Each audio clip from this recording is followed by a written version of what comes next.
अमरीकी सदर Donald Trump ने ईरान पर हमले मनसूख करके जंग खत्म करने का ऐलान कर दिया है और दावा किया गया है कि अब हफ्ते के अख्ताम पर यूरोप के किसी मुल्क में मुआहदे पर दस्तखत मुतवक्किल हैं।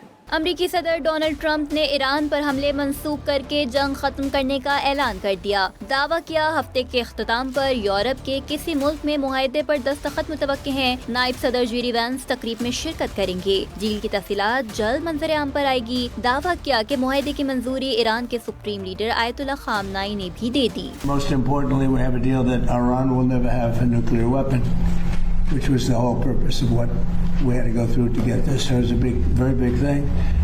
But we have a signing soon, and the documents are in pretty final shape. So we'll see. We'll see. Very good.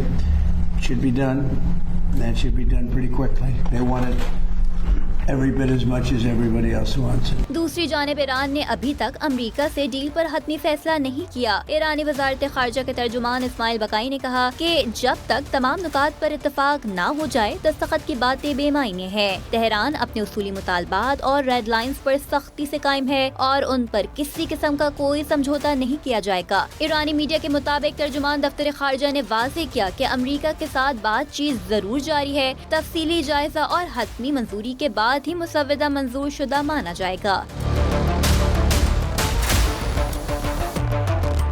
उधर अल अरेबिया न्यूज ने दावा किया है कि अमेरिका और ईरान के दरमियान मुमकिन मुआहदे में 60 रोज जंग बंदी की तजवीज ज़ेर गौर है। रिपोर्ट के मुताबिक मुजव्वज़ा डील के तहत इब्तदाई तौर पर 7 दिन जंग बंदी होगी। आबने हुर्मुज़ को 30 दिन के अंदर बैन अल-अक़वामी बहरी आमद और रफ्त के लिए दोबारा खोल दिया जाएगा। ईरान को मरहलावार पाबंदियों में नरमी के साथ तेल की बरामदात दोबारा शुरू करने की इजाजत मिलेगी और तमाम महाजों पर लड़ाई रोकने की शिक भी शामिल होगी। इब्तदाई MOU के मुताबिक जंग बंदी के दरमियान जौहरी मुज़ाकरात जारी रहेंगे।